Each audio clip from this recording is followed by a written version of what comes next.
इस देश में आखिर में हो क्या रहा है? आपने देखा किस तरीके से supreme court of India chief justice की बेंच ने इलेक्टोरल बॉन्ड्स पे फैसला दिया और उसके बाद उन्होंने दूसरी ये भी कह दिया है कि 21 मार्च यानी कल 5 बजे शाम तक एसबीआई अल्फा न्यूमेरिक जो कोड है उसको भी जाहिर करे ताकि ये मैच हो सके कि किसने किसको कितना पैसा दिया।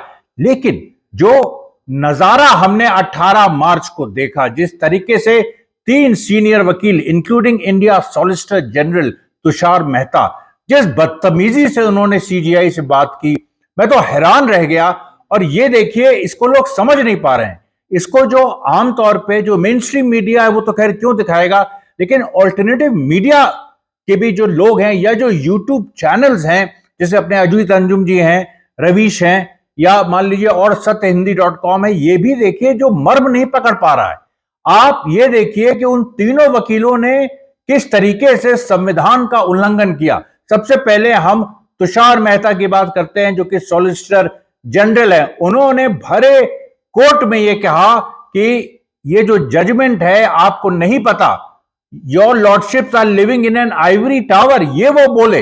हिम्मत देखिए आप, ये हिम्मत कौन दे रहा है? ये हिम्मत उनकी नहीं है, ये हिम्मत कहीं ना कहीं आरएसएस बीजेपी दे रहे हैं। और आप देखिए उसके बाद तुषार मेहता ने क्या कहा कि your lordships are living in an ivory tower, और हम लोगों ने यानी सरकार ने ये जो स्कीम लाए थे इलेक्टोरल बॉन्ड्स की, ये ब्लैक मनी को व्हाइट करने के लिए था। और उसमें एक उनके मुंह से एक ऐसी बात निकल गई जिससे सारी सच्चाई खुल गई। उन्होंने कहा कि अगर कोई क्रिमिनल भी ये बॉन्ड लेता तो उसका भी जो काला पैसा है वो व्हाइट होता। अरे तुम लोग तो क्रिमिनल्स की सरकार हो। नरेंद्र मोदी की जो सरकार है, आरएसएस की जो सरकार है, वो किसकी सरकार है? दरअसल वो क्रिमिनल्स का उसमें एक बहुत बड़ा रोल शुरू से 2014 से रहा है। हम लोग हमेशा से कहते रहे हैं, और मैं क्या कह रहा हूं, ये तो सुब्रमण्यम स्वामी जैसे लोग कह चुके हैं।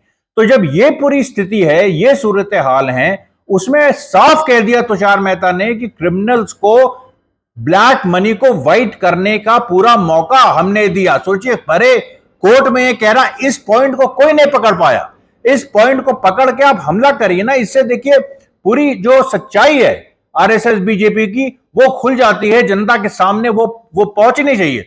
दूसरी बात, जो निदुम्परा जो एक लॉयर साउथ इंडिया से आए थे और जो हिंदुस्तान के 3 बड़े बिजनेस एसोसिएशन हैं, एसोचैम, सीआईआई और फिक्की, उनको रिप्रेजेंट कर रहे थे। और उनकी दलील ये थी कि इस जजमेंट से पूरा जो डोनर जो है उनका नाम खुल जाएगा, खासतौर पे जो अल्फा न्यूमेरिक जो कोड एसबीआई को कल 5 बजे तक जाहिर करना है, और इससे जो वो कॉर्पोरेट जो डोनर्स हैं वो प्रोसिक्यूट हो सकते हैं। और वो तो बात छोड़िए, वो तो एक उन्होंने बात कही, उसके बाद उन्होंने जो कह दिया कि this is a judgment which has been rendered behind people's back. मतलब कि ये जजमेंट जो है वो जनता के पीठ के पीछे, चीफ जस्टिस को कह रहे हैं कि ये जजमेंट जनता के पीठ के पीछे दिया गया है। असल में ये अंग्रेजी इनको नहीं पता।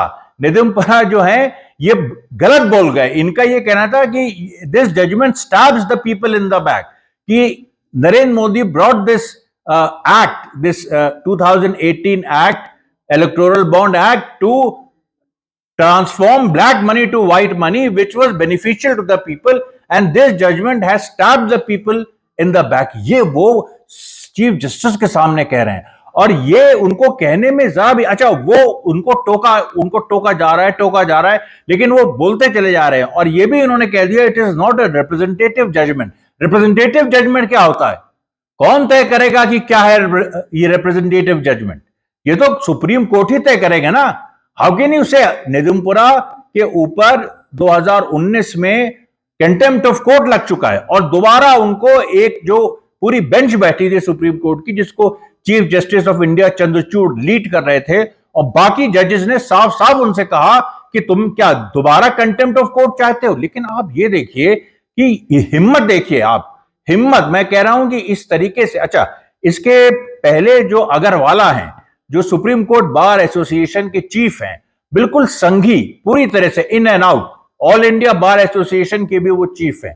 उनका आप शक्ल देख लीजिए, वो बिल्कुल मतलब कहीं से भी, मतलब वो ऐसा लगता है उनका एक जो उन्होंने एक कोर्ट से, सुप्रीम कोर्ट से कह दिया कि आप अपने जजमेंट को सुओ मोटो लीजिए। अरे अपने जजमेंट को सुओ मोटो कैसे ले सकते हैं? वो अपने जजमेंट को आप रिव्यू, आप कह सकते हैं रिव्यू करिए, तो रिव्यू के लिए एप्लीकेशन देना होता है।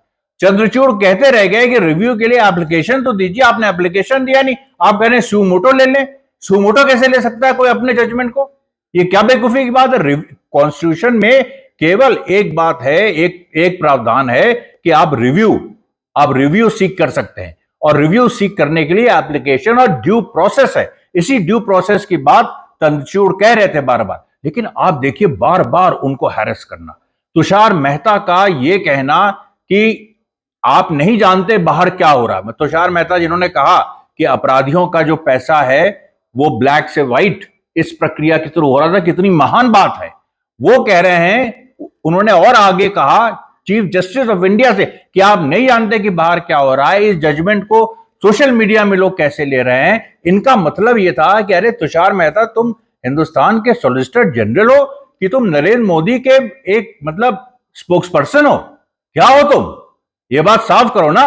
क्योंकि ये देखिए इन्होंने जिस तरह से बात की कि सोशल मीडिया में क्या चल रहा है, मतलब सोशल मीडिया में लोग नरेंद्र मोदी की आलोचना कर रहे हैं। ये Tushar Mehta between the lines chief justice of India से कह रहे हैं कि अरे आपकी जजमेंट से नरेंद्र मोदी की इमेज खराब हो रही है।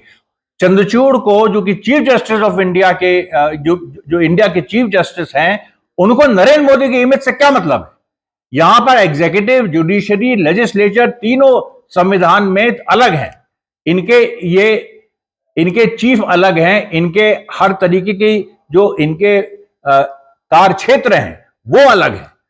ये चंद्रचूड़ का मतलब कंसर्न है कि प्रधानमंत्री को लेके कोई क्या कह रहा है किसी जजमेंट की वजह से। ये तो पॉलिटिक्स का कंसर्न है, उनसे पॉलिटिक्स से क्या मतलब? वो तो राजनीति से ऊपर है। आप कैसे ये कह सकते हैं? दूसरी बात आप देखिए अग्रवाला का, आप देखिए जब चीफ जस्टिस उनसे क्वेश्चन कर रहे थे और उनसे उन्होंने कहा कि देखो अब बहुत हो गया, अब शांत रहो, तो उसका मुंह आप देखिए बिल्कुल उपहास जैसा है। ऐसा लग रहा था कि ये कोई मजाक हो रहा है।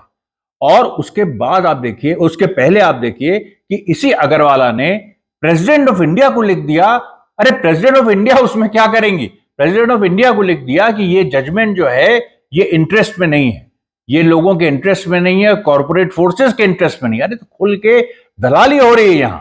ये जितने निदुमपरा और उसके साथ साथ ये तुषार मेहता और ये अग्रवाला है, तीनों दलाल हैं कॉर्पोरेट्स के। सच्चाई तो ये है, कॉर्पोरेट्स के आप दलाली कर रहे हो, यहां आके खुलेआम दलाली कर रहे हो और सुप्रीम कोर्ट के सामने कर रहे हो। ये पूरा जो प्रोफेशन है, इन लोगों ने पूरी तरह से, आरएसएस ने जिस तरह से बाकी सारे कोर्ट्स को इन्फिल्ट्रेट करने की कोशिश की, लोअर कोर्ट्स को तो कर ही दिया है पूरी तरह से इन्फिल्ट्रेट। लोअर कोर्ट्स में आप देखिए तो बहुत मुश्किल है कहीं से भी इंसाफ मिलना, क्योंकि सब आरएसएस माइंडेड लोग हैं। मैं खुद झेल चुका हूं, भुक्तभोगी हूं इस चीज का, और साबित कर सकता हूं इस चीज को अगर मुझे मौका दिया जाए। किसी भी तरीके से आप लोअर कोर्ट से इंसाफ नहीं पा सकते हैं, क्योंकि आरएसएस माइंडेड लोग वहां भर दिए गए हैं, जो प्रो रिच हैं, जो भी पावर में है उसी की बात करते हैं। और अगर उस वहां पर अगर पावर में बीजेपी है तो कभी भी बीजेपी के अगेंस्ट वो नहीं जाएंगे। ये लोअर कोर्ट का एक बहुत ही डेंजरस प्रेसिडेंट बनता जा रहा है। हाई कोर्ट्स की बात मैं नहीं करूंगा, क्योंकि अलग अलग प्रदेशों के अलग अलग हाई कोर्ट्स है और अलग अलग सरकारें हैं। और सुप्रीम कोर्ट जो एक संस्था बची है जिसको इन लोगों ने बर्बाद नहीं किया है, नरेंद्र मोदी और उनकी पूरी कंपनी ने और आरएसएस ने, और उसमें फॉरेन एजेंसीज का भी रोल है। इन सब लोगों ने मिलकर जो पूरे हिंदुस्तान में संस्थाओं को बर्बाद किया है। एक संस्था बची है सुप्रीम कोर्ट, जहां थोड़ी सी इंसाफ की उम्मीद है, लेकिन वहां भी ये लोग बैठ के पूरा घेर के, वहां पर ऐसा लग रहा था कि चीफ जस्टिस ऑफ इंडिया को नहीं बल्कि किसी एक कैदी को घेर रहे हैं। मतलब इस तरह से बिहेवियर, और इस पे आउटरेज नहीं हो रहा है, इस पे कोई गुस्सा लोगों का जाहिर नहीं हो रहा है। आम आदमी नाराज है, लेकिन आम आदमी को सच्चाई नहीं पता है। उसको ये नहीं पता है कि ये जो तीनों ने किया है, ये तीन अपराधियों ने, ये जो काला कोट पहने अपराधी हैं, इन्होंने जो किया है ये दरअसल कानून के खिलाफ है। और इस पे चीफ जस्टिस ऑफ इंडिया को और सख्त होना चाहिए था। बल्कि हम तो ये कहेंगे कि जब 21 तारीख को जब वो अल्फा न्यूमेरिक बॉन्ड कल जब शाम को 5 बजे आएंगे तो मैं फिर आपके बीच आऊंगा या कल या परसों, और मैं आपको बताऊंगा कि पूरी जो प्रक्रिया है उसमें किस तरीके से जो ये सुप्रीम कोर्ट ने जो जजमेंट दिया है वो इस चुनाव पे क्या प्रभाव डालने वाली है। मेरा काम अमरीश मिश्रा स्पीक्स चैनल, हम देखिए फिलिस्तीन के पूरे संघर्ष पे केंद्रित कर रहे हैं, उसी के साथ साथ कभी कभी बीच में मैं कुछ भारतीय सिनारियों पे भी वीडियो बनाता हूं, लेकिन अब इलेक्शंस आ रहे हैं तो भारतीय सिनारियों पे भी वीडियोस हमको बनाने पड़ेंगे। हम आपको ये बताना चाह रहे हैं कि ये जो देखिए प्रक्रिया है, ये इसी बात के लिए इस चुनाव में एक मजबूत स्टैंड लेने की जरूरत है, क्योंकि ये इससे फर्क नहीं पड़ता है कि कांग्रेस जीतेगी या कोई और विपक्ष जीतेगा, ये इंपॉर्टेंट नहीं है इस समय। इस समय इंपॉर्टेंट ये है कि जो एक प्रधानमंत्री जो अपने को चीफ जस्टिस ऑफ इंडिया से ऊपर समझने लगा है, जो ये समझता है कि उसके आगे उसके खिलाफ कैसे चीफ जस्टिस ऑफ इंडिया ने जजमेंट दे दिया। और अरे भाई, तुम कोई कानून लाए हो, वो कोई व्यक्तिगत तुम्हारी चीज थोड़ी ना है, वो तुम्हारी पूरी पार्टी कानून लाई है, तुम्हारे संसद ने उसको पास किया। वो कोई पर्सनल इशू है कि तुम उसको लेके बैठ जाओ कि नरेंद्र मोदी का ये इशू है। जैसे वो कृषि काले कानून को लेके बैठ गए थे, उसके बाद खुद आके माफी मांगनी पड़ी। Don't personalise political issues, don't personalise legislative decisions and legislative these the quorums and the acts which are passed, don't personalize them। ये एक तरीके का अलग एक इसकी कैटेगरी है और इसको उसी कैटेगरी में रहना चाहिए। हम आपके बीच फिर आएंगे और इस विषय पे और हम विस्तार से आपको बताएंगे। तब तक के लिए धन्यवाद साथियों, बहुत बहुत धन्यवाद।